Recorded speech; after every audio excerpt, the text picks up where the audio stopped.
Hello everyone. So today we are going to study about time value of money. आज हम money को time के perspective के साथ पढ़ने वाले हैं बिकॉज हमें पता है कि मनी इज द वन. अगर हम ₹1 की बात करें तो इनिशियली बहुत साल पहले उसकी बहुत वैल्यू थी. With time it became equivalent to zero और लेस देन जीरो इवन. ठीक है, अब लैक्स और करोड़ उनकी वैल्यू ज्यादा हो जाती है. सो अगर हमें कोई ऑप्शन दे कि ₹1000 अभी प्रेजेंट में लेने हैं या फ्यूचर आफ्टर 5 years और से after 10 years, so obviously we prefer कि हमें एट प्रेजेंट ही वो ₹1000 चाहिए. ऐसा क्यों होता है? Because we know that future is uncertain. हमें नहीं पता फ्यूचर में क्या होने वाला है, तो इसलिए हम प्रेजेंट में पैसा लेना या मनी लेना प्रेफर करेंगे besides getting that in future. And moreover we need to satisfy our present needs. Fine, अगर हम बोले किसी भी ह्यूमन के लिए तो वो पहली प्रेफरेंस देता है अपनी प्रेजेंट नेसेसिटीज को सेटिस्फाई करना, उसके बाद फ्यूचर के लिए कुछ सेव करना, या फ्यूचर में मनी उसके लिए कोई आए तो उसको इन्वेस्ट करना. So these are the particular reasons that the time has a value in respect of money. Means हम मनी को जो पढ़ते हैं तो हम टाइम के बेसिस पे पढ़ते हैं. ठीक है, अब यही वाला एग्जाम्पल अगर हम सपोज बोले कि ₹1000 हमें आज चाहिए या 1 साल बाद चाहिए, तो हम क्या प्रेफर करेंगे? इसी साल चाहिए या एट प्रेजेंट ही चाहिए. ठीक है, besides getting for after 1 year. But अगर कोई इसको कंपनसेट करता है that you give me ₹1000 today and I am going to pay you 1100 at the end of 1 year. So इसमें अब हमारे पास एक बेनिफिट है कि हम आज ₹1000 देंगे तो हमें फ्यूचर में कितना मिलेगा? 1100.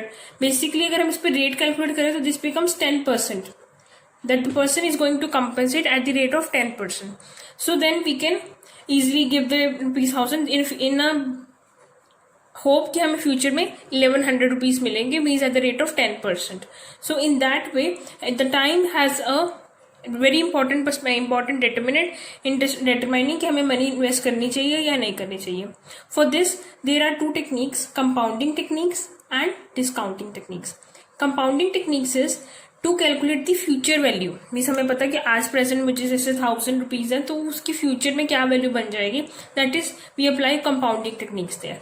एंड फॉर डिस्काउंटिंग, अगर हम ये बोले कि फ्यूचर में आपको सपोज करो ₹5000 मिलने वाला है at the end of 4 year या 5 year, तो हम उसकी प्रेजेंट वैल्यू, मीन्स ये कंपाउंडिंग का टोटली ऑपोजिट है. This is present. ठीक है, this is called present value technique. So in this we calculate present value, and in compounding, so in this we are going to start with compounding techniques. ठीक है, compounding techniques क्या होता है कि एक present हम जो पेमेंट कर रहे हैं हम उसकी फ्यूचर वैल्यू को कैलकुलेट कर रहे हैं. उसको कैलकुलेट करने के लिए we use this formula. This is V1. V1 means हम अगर कैलकुलेट कर रहे हैं कि वो वैल्यू क्या हो जाएगी at the end of 1 year. इस future value at the end of 1 year is the payment you are making at present into 1 minus I. I is the rate of interest. But ये तो एक, अगर suppose करो 1 year का time period है तो हम इजीली कैलकुलेट कर सकते हैं. ठीक है, जैसे हम यहाँ पे बोल रहे हैं कि अगर सपोज करो 100 की पेमेंट थी, ₹100 की पेमेंट हम कर रहे हैं and at the rate of 10%, तो 0.10 हम सिंपली अप्लाई करके हम 1 year के बाद की वैल्यू निकाल सकते हैं. बट इनिशियली कुछ क्वेश्चंस में क्या होता है कि बहुत सारी values and mean could be 5 years, could be 10 years, है ना. तो इस बेसिस पे यहाँ पे हमारे पास कैलकुलेशन करनी डिफिकल्ट हो जाती है बिकॉज ये n पावर में है. So it becomes difficult. हम इस वजह से इसकी वैल्यू कैलकुलेट करने के लिए हम कंपाउंडिंग फैक्टर टेबल का इस्तेमाल करते हैं, which is table number A in the law books. जो हमारे अपेंडिक्स टेबल्स होते हैं बुक की बैक पे गिवन होते हैं, we use those tables and in that we use the table number A because table A is for compound factor tables. There are 4 tables.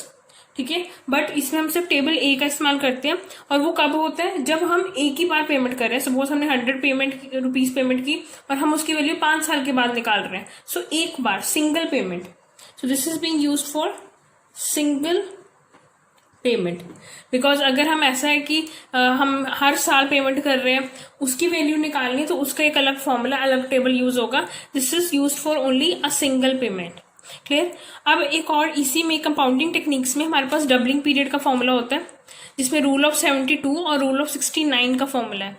Doubling period means कितनी देर बाद कोई चीज डबल हो जाती है. ठीक है, अब doubling period is equal to 72 divided by ROI. ROI means rate of interest. अगर सपोज करो रेट ऑफ इंटरेस्ट है यहाँ पे 12% है. ठीक है, 72 divide by 12 that would be 6. तो इसका मतलब एक जो आपकी अमाउंट है वो 6 साल बाद डबल हो जाएगी. This is doubling period. Rule of 69, इसका फॉर्मूला क्या होता है 0.35 प्लस 69 अपॉन ROI, ठीक है। सो अगेन ये रूल ऑफ 72 और 69 ये सिर्फ डबलिंग पीरियड को कैलकुलेट करने के लिए यूज होता है कि कौन सी चीज फ्यूचर में कितनी देर तक डबल हो जाती है। अंडर कंपाउंडिंग टेक्निक्स हमारे पास नेक्स्ट है future value of a series of payments. अब कई बार क्या होता है कि हमने देखा कि जैसे पिछले क्वेश्चन में हमने एक ही बार पेमेंट की ₹100 या 1000 और हम उसकी वैल्यू 5 साल के बाद निकाल रहे हैं, that was single.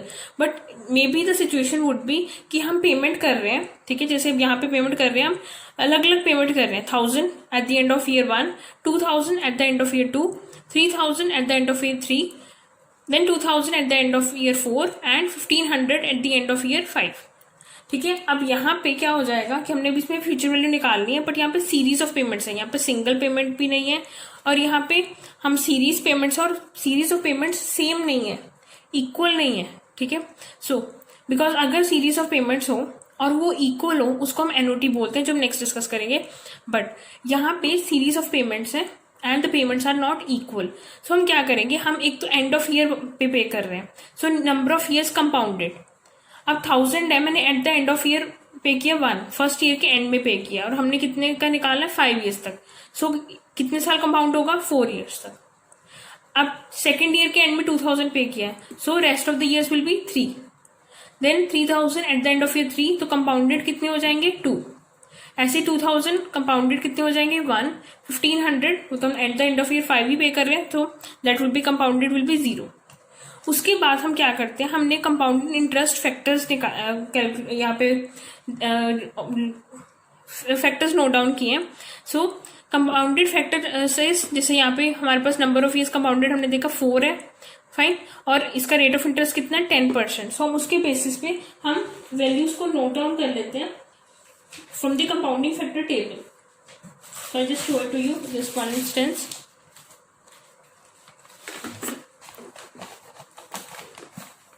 So this is 10% rate of interest है 4 ईयर्स, ठीक है। टेबल ए यूज होगा 1.464। 5 के ईयर्स के बाद अगर करेंगे जैसे 1.611 और 3 ईयर्स के एंड में अगर हमारे पास कंपाउंडिंग कितना है 3 ईयर्स। अब जैसे यहाँ पे कंपाउंडिंग ईयर्स 3 ईयर्स है तो यहाँ पे वैल्यू कितनी आएगी 1.331, ठीक है। अब यहाँ पे 2 है, सो यहाँ पे कितनी वैल्यू आ जाएगी 1.210। This is appendix table and this is table number A we are talking about. So हमने इसकी वैल्यूज नोट डाउन ऐसे कर लेनी है। उसके बाद हमने ये सारे compounding factors tables note down कर लिए। After that we are going to find out the future values. Fine, we are going to calculate future values. So for calculating the future values what we are going to do is this is are the payments and these are the compounding interest factors we have calculated. So हम simply क्या करेंगे, ये हमारे जैसे column 1 2 हम इसको numbering कर रहे हैं 3 और 4, राइट। सो हम ये 5th कॉलम निकालने के लिए क्या करेंगे 2 into 4 मीन्स अमाउंट्स और कंपाउंडिंग फैक्टर का इंटरेस्ट।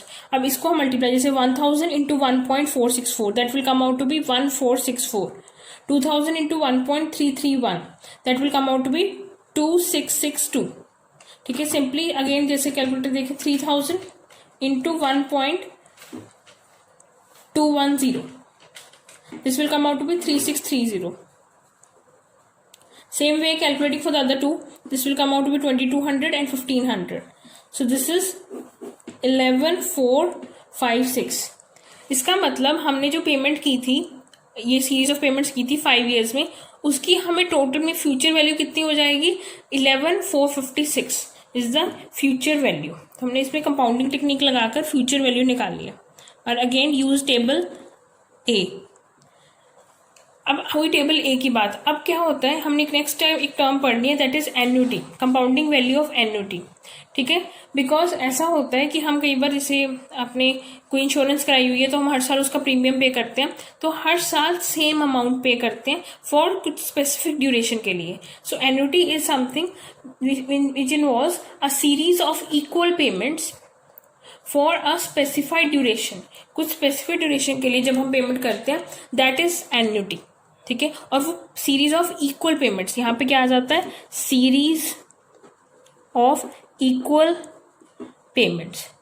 हमने अभी तक पहले 2 बातें डिस्कस की, एक था जिसमें हमने सिंगल बार इन्वेस्टमेंट की, दूसरी बार सीरीज ऑफ पेमेंट्स थी अलग अलग अनइक्वल पेमेंट्स की, और यहाँ पे सीरीज ऑफ इक्वल पेमेंट्स जिसको हम एनओटी बोलते हैं। ठीक है, अब अगर हम एनओटी जो है वो हम at the end of each period calculate करते हैं, मतलब हम at the end of each period उसको कंसिडर करते हैं कि that is paid eight the end of each year, तो हम उसको बोलते हैं डेफर्ड एनओटी। और अगर हम एनओटी पे कर रहे हैं at the beginning of each period, उसको हम बोलते हैं एनओटी ड्यू, जो उसको हम आगे डिस्कस करेंगे। ठीक है, अगर हम at the end of each period discuss करते हैं तो उसको हम क्या बोलते हैं, डेफर्ड एनओटी। उसका formula we uses V N means future value निकालने के लिए, R is the payment which we are doing, into we use here annuity compounding factor table, that is table B which is given in appendix table. हम इसमें table B का use करते हैं with respect to जो भी rate of interest होगा और जो भी हमारा टाइम पीरियड होगा। This is for the compounding value of NOT. So next is compounding value of NOT due. NOT due means जो हम कैश पेमेंट्स करते हैं, एनओटी बेसिकली जो हम इक्वल पेमेंट्स कर रहे हैं वो बिगिनिंग ऑफ ईयर में कर रहे हैं। सो एनओटी ड्यू मीन्स जब हम बिगिनिंग ऑफ ईयर में कर रहे होते हैं, और डेफर्ड एनओटी का मतलब जब हम एंड ऑफ ईयर में कर रहे होते हैं। अगर हम बिगिनिंग में कर रहे होंगे तो हम ये फॉर्मूला यूज करेंगे, value future value is equals to R, R again here is the payments we are making up, into annuity compounding factor table, but इसमें एक और एडिशन है that is into 1 plus I. ये कब use होगा, जब beginning में कर रहे हो। ठीक है, अब इसी के रिस्पेक्टिव में हम एक और क्वेश्चन प्रैक्टिस करते हैं so the things become more clear. Mister x deposits 5000 at the beginning of each year. सब यहाँ पे बिगिनिंग है तो एनओटी ड्यू का फॉर्मूला ही लगेगा। For 5 years in a bank and bank compound interest at the rate of 8%. Determine how much money he will have at the end of 5 years. So अब हम यहाँ पे क्या करेंगे, हमारे पास हमने फ्यूचर वैल्यू निकालनी है, फ्यूचर वैल्यू 5 years के बाद। ठीक है, फॉर्मूला बिगिनिंग वाला मतलब एनओटी ड्यू का फॉर्मूला यूज होगा। ठीक है, यहाँ पे रेट है 8% and 5 years, I N into 1 plus I, I mean 0.8 here. ठीक है, बिकॉज 8% है तो यहाँ पे क्या हो जाएगा 0.08, बिकॉज 8/100 है तो 0.08 हो जाएगा। Just putting up the values, हमने पेमेंट कितनी की थी 5000। अब annuity compounding factor table that is table B, हम उसका यूज करेंगे और उसको हम चेक करेंगे 8% और with respect to how many years, 5 years। So just checking up the table, the value will come out to be 5.867। You can easily take up the help of the table। ठीक है, जो appendix tables है, table number B उसका use करेंगे into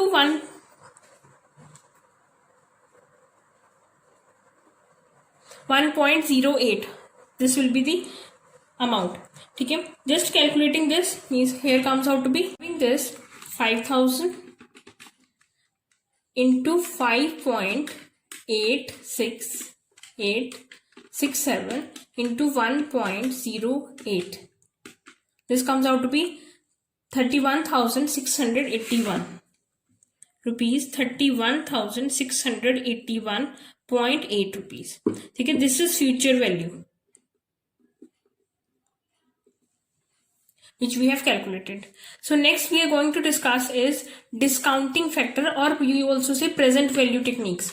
because we know कि हमने अभी जैसे पीछे हमने डिस्कस किया कि हम एक चीज को आज पे कर रहे हैं और उसकी वैल्यू फ्यूचर में क्या होगी।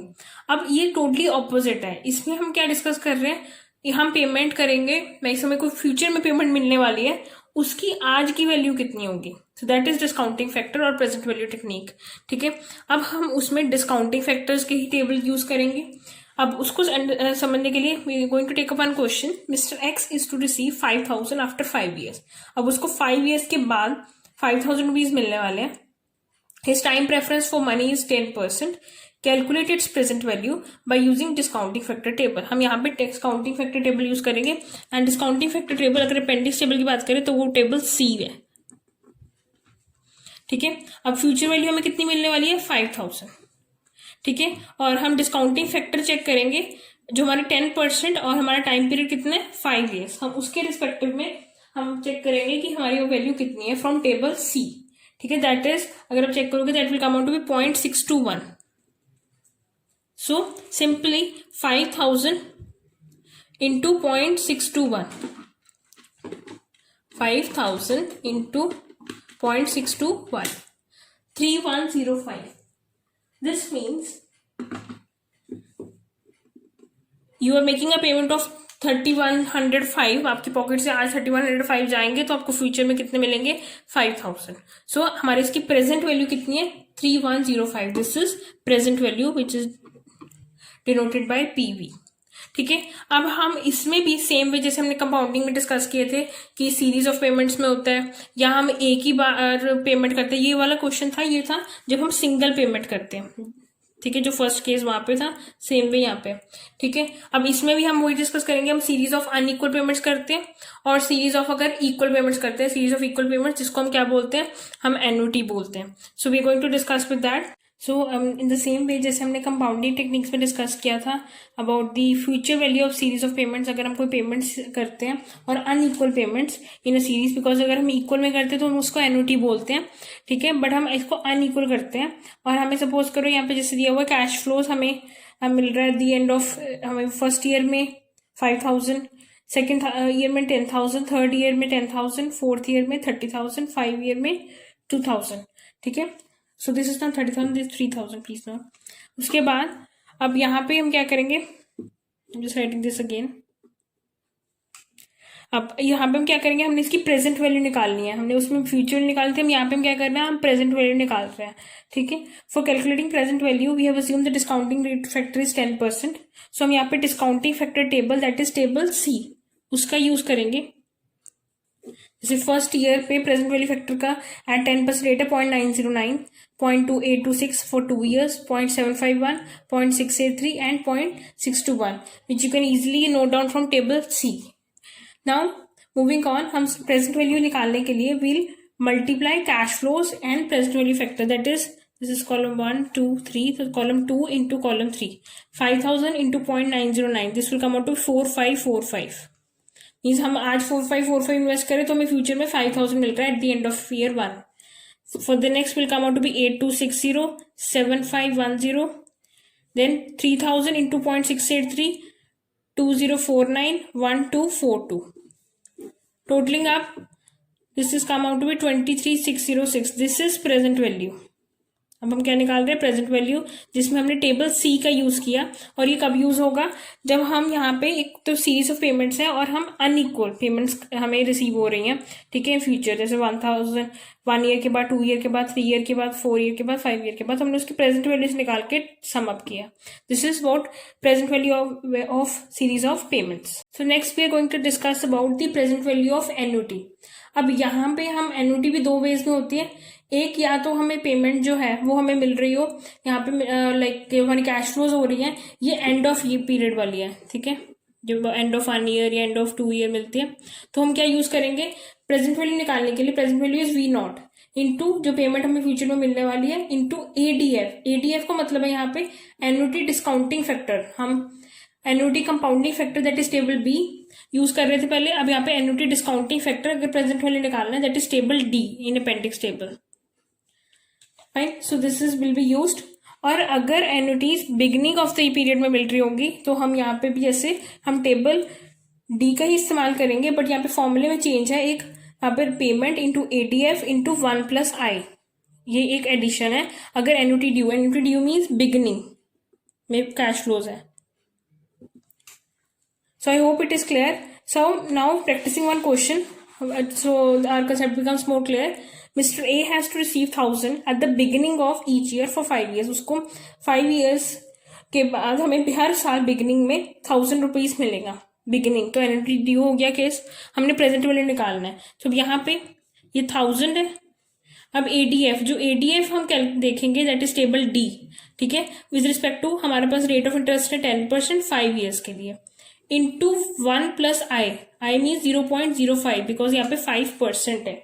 So will just calculate the value of in respect of table D and which is 3.79 into 1.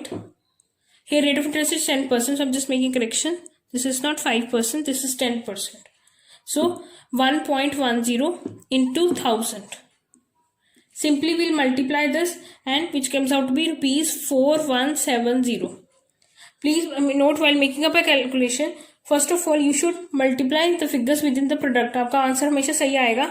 जैसे हम सबसे पहले क्या किया करो, कई बार आंसर में डिफरेंस आ जाता है बुक से. 3.79 इंटू 1.10, यही थी हमारी कैलकुलेशन ना.